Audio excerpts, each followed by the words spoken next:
Welcome back and Merry Christmas, and depending when you're watching this, Happy New Year too. So today we are actually going to work on the beast, and hopefully all the footage stays in the camera and then goes onto the computer and actually works. So let's get into it. This bad boy, I finally decided to find out. I might have said in the last video, but we sorted out the fitting for the adapter for the oil pressure sensor, and then we also got the temperature sensor on the block too. Now I'm going to mount it here. I'm going to make some sort of bracket, to come off this. There's normally an OEM piece there, but I cut it out and used a thinner bit of tube just for more access. But I'm going to make something which bolts this here. I'm going to make it bolt on, I think, because I want to make it removable. So if when the engine has to come in and out, in and out, in and out, then I can just unbolt everything and it moves out of the way easier. So first thing I think is we need to mount this here. Then I can start running lines to it, and then we are going to put the cooler here, because someone pointed out to me that on the bumper, this is obviously the other side, but we have the fog light holes. So what I can do is I can put the cooler where I want it, which is going to be around here somewhere, and then make ducting from the fog light holes straight to the cooler, and then do some sort of backing to protect it from anything from the wheel. Should be good. Right, let's get on with something. So let's get to it. So the first thing I'm going to do is, I've got the same tube which I built that bar with. Going to drill 2 nice holes through it. Then I'm going to cut it in half, spray it open, and that should then sit on top very nicely and give me a nice tight surface to go to. Then I'll just drill through where I drilled the other holes, and that should be a 2-bolt mounting system, nice and strong. And then weld on some bar with another piece of flat on top with some holes in it. Drilly, drilly, drilly, weldy, weldy, weldy. Let's go. Get any blunter?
Here we go, little bracket boy. This is the same diameter tube as on the car. And you can see it should bolt on nice. Drill 2 holes in the car. Clean up this, weld some of that on there. Right, so now we have our 3 little gibble components. This part will bolt onto the cooler housing, giblet. This one onto the car, and that will be there. So I now want to probably, while this is easy to maneuver, I'm going to probably cut that cable tie and move them around a bit. what I'll do is I'll drop that on the floor, probably going to be about a good 3 or 4 times, and then we'll actually fit it.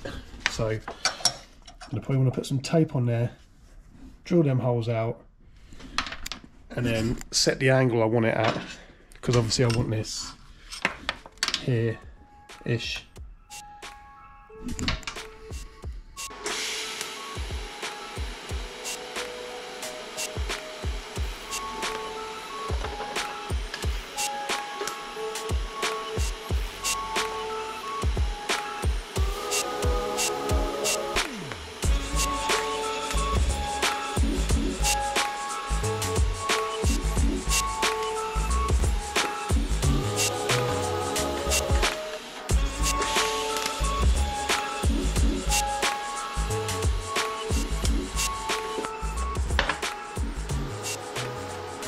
There we go. Cheers, Vicey. Artec boy putting in work. So, bracket is now done. Just going to let that cool. Bracket all welded together. Just going to let that cool down now. Then we can drill the holes in the car for it. Give it a bit of paint. Splosh it on. Job is a good one. Ooh, it's hot. Hot, hot, hot. You know what else is hot? My code on the Piper website, FPM15. If you jump on there, it will give you 15% off your next exhaust product for your car.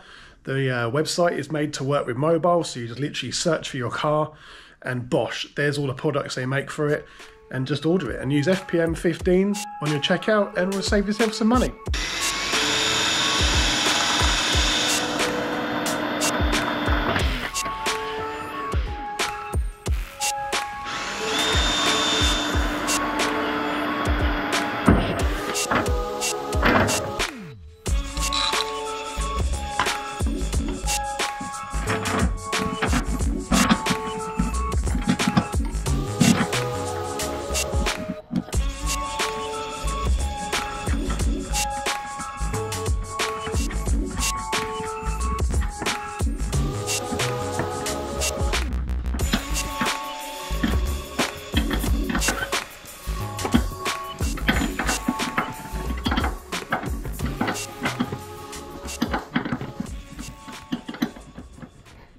Right, so here we go. This is now mounted, nice and sturdy. I know this at the moment this Piper's resting on it because I've unclipped it for now, but this does sit higher, and the charge pipe will sit about here, leave a nice room for the filter. That will also leave me room still to build the intake pipe for the turbo. Then the lines will run from the back of the cooler down to the engine, and then these two will run out here, tucked nice and high to the cooler, which I have also put my name on it, obviously. So next step is, I think, to mount that bad boy there. I made some nifty little brackets, simple. And then what I'll do is I'll weld these, I'll bolt it on, get it in position, and weld these tabs basically to the crash bar, and that will hold it nice and secure. Use all 4 of them, then start running lines, cutting them down, making them fit. Then yeah, just crackety crackety crackety.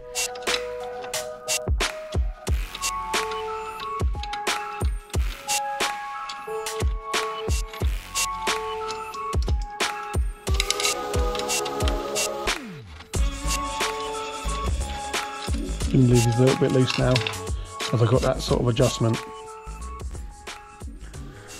Right, I think this is going to be the final fit in place for it. I'm going to be able to weld this bracket to this bracket here, and this bracket here. Obviously going to trim them down. I'll probably notch that one slightly, get it a bit closer. This one will just be redundant. Otherwise, I could actually flip it and weld it over here, but I don't think it's going to need all 4. Mark that to be cut there, that one to be cut there, this one to be cut at like an angle.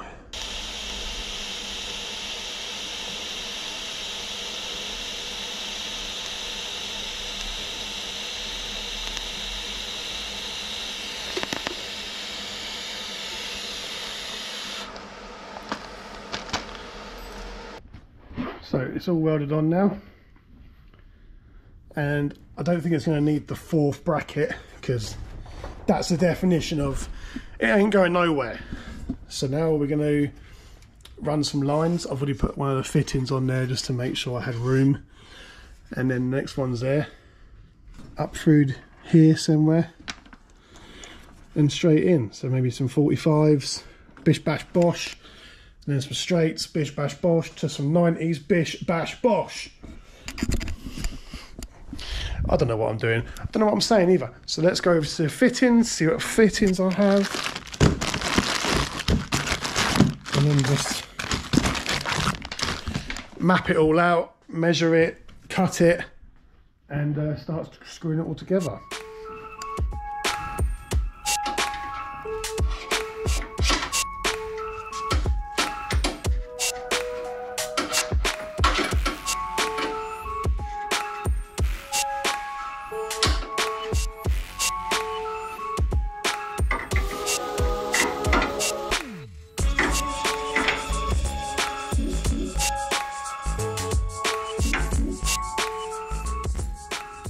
There we have it. We have the cooler lines now done. You know, I'll probably give that a bit more room, or a bit of tape, but they can run together and they run straight to the housing itself. You never want to run a oil cooler without a thermostat on it, because you run the risk of running your oil way too cold and doing a lot of damage to your engine. So this is actually all in one, G ready. So it's got a thermostat in it somewhere, and then what happens is, so the oil just runs round. When it gets too hot, bypasses it to the cooler, brings it back, puts it back in the engine. Engine's happy. So all I've got to do now is do the lines that go from the housing to the block.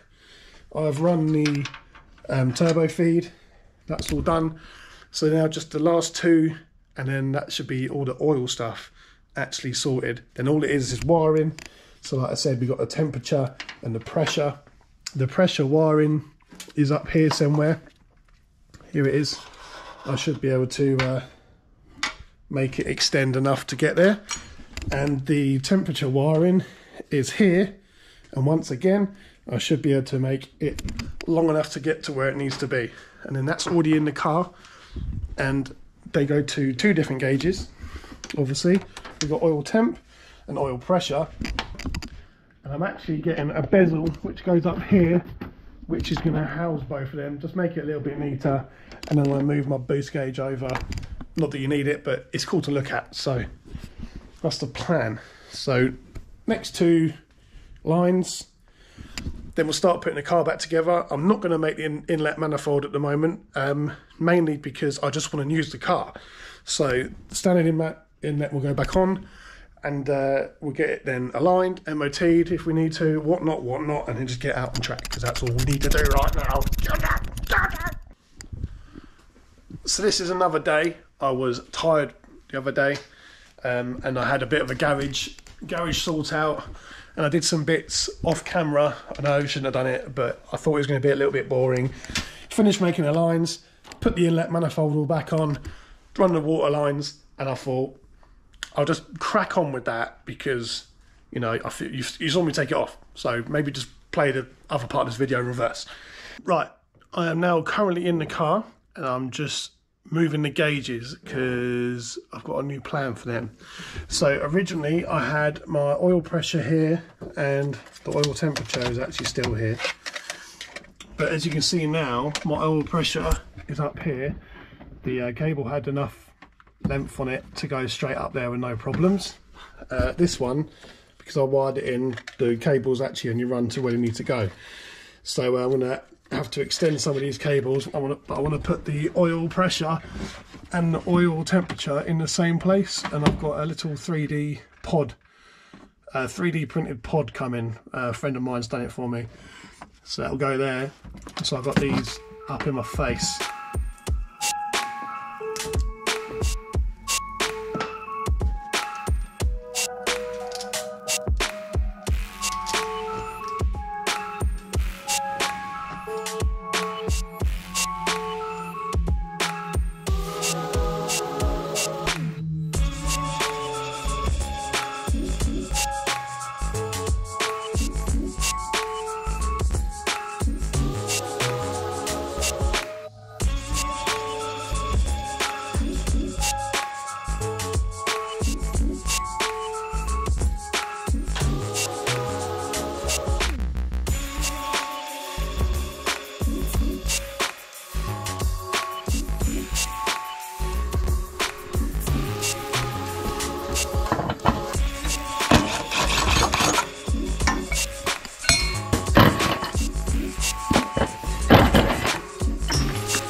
we use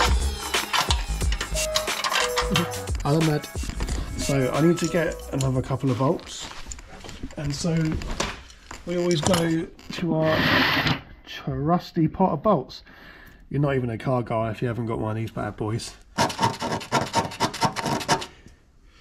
Want to get a good earth.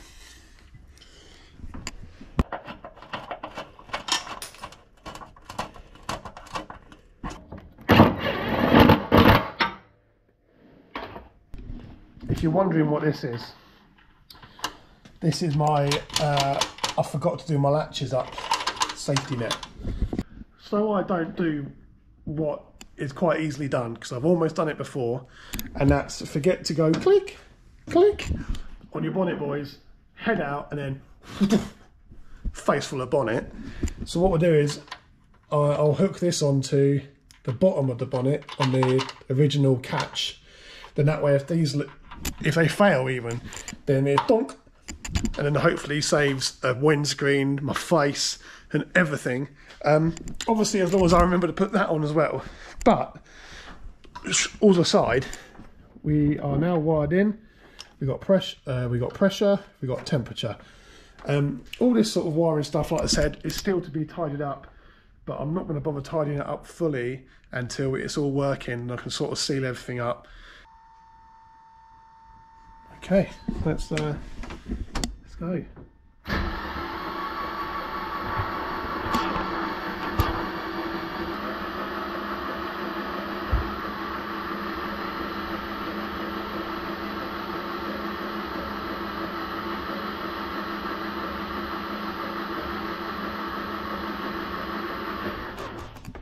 That's 50 psi on cranking, which is good.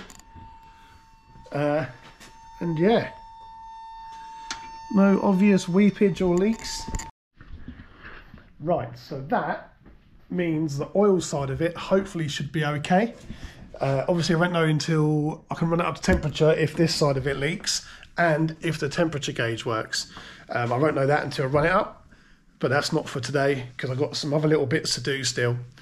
So yeah, so that'll be it for this one. You know, thumbs up, comment, let me know what you would like to see on the Beast or any modifications you think I should do, any tips, advice, you know, just again, man in the shed, don't know what I'm doing, but I just enjoy doing it. Subscribe, I see a lot of you on my analytics are not subscribed, just subscribe, it'd be great. I hit 500, which was, oh, like Christmas come early, well happy about that. So thank you very much for subscribing. I don't really know, you know the score. I don't know how not to sign it off. So I'm gonna put you down here, and I'm gonna leave. See ya.